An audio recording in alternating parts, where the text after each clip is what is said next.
राहुल जी ने हमेशा आर्मी का, सेना का आदर किया है। उनके दिल में उन सेना के प्रति, सैनिकों के प्रति, उनके अफसरों के प्रति पूरी तरह से आदर है।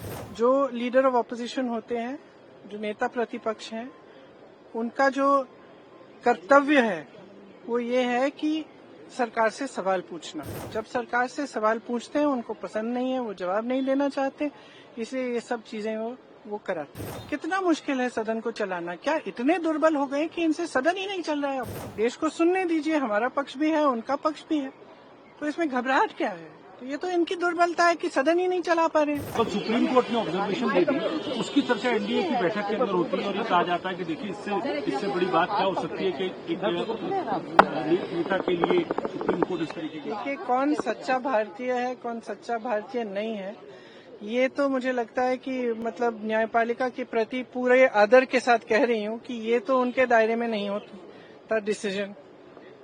ये कोई जस्टिस तो नहीं तय करेंगे। दूसरा, राहुल जी ने हमेशा आर्मी का, सेना का आदर किया है। उनके दिल में उन सेना के प्रति, सैनिकों के प्रति, उनके अफसरों के प्रति पूरी तरह से आदर है। और हर भाषण में जब भी बोलते हैं, जब भी उनका हम कुछ भी भाषण या कोई भी टिप्पणी सुनते हैं, उसमें वो आदर बहुत स्पष्ट दिखता है।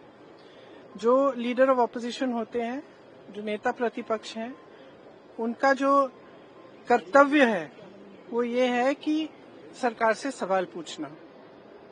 ठीक है, ये उनका कर्तव्य है, तो वो अपना कर्तव्य निभाते हैं। जब सरकार से सवाल पूछते हैं, उनको पसंद नहीं है, वो जवाब नहीं देना चाहते, इसलिए ये सब चीजें वो कराते हैं। सही, बहुत स्पष्ट बात है। अभी सदन नहीं चल रहा है, कितने दिनों से नहीं चल रहा है, और मैं सोच रही थी कि कितना मुश्किल है। सबसे बात करें, कह दें, हम चर्चा कर लेंगे। कितना मुश्किल है सदन को चलाना। क्या इतने दुर्बल हो गए कि इनसे सदन ही नहीं चल रहा है अब, कि रोज हमको ये करना पड़ रहा है क्योंकि एक बात पे चर्चा नहीं करना चाहते। क्यों नहीं कर सकते चर्चा? ऐसा यार पूरे देश भर में करा रहे हैं, तो पूरे देश भर का मुद्दा है, बात करिए। आपने सिंदूर पे चर्चा की, तो इस पे भी चर्चा करिए। देश को सुनने दीजिए, हमारा पक्ष भी है, उनका पक्ष भी है, तो इसमें घबराहट क्या है? तो ये तो इनकी दुर्बलता है कि सदन ही नहीं चला पा रहे।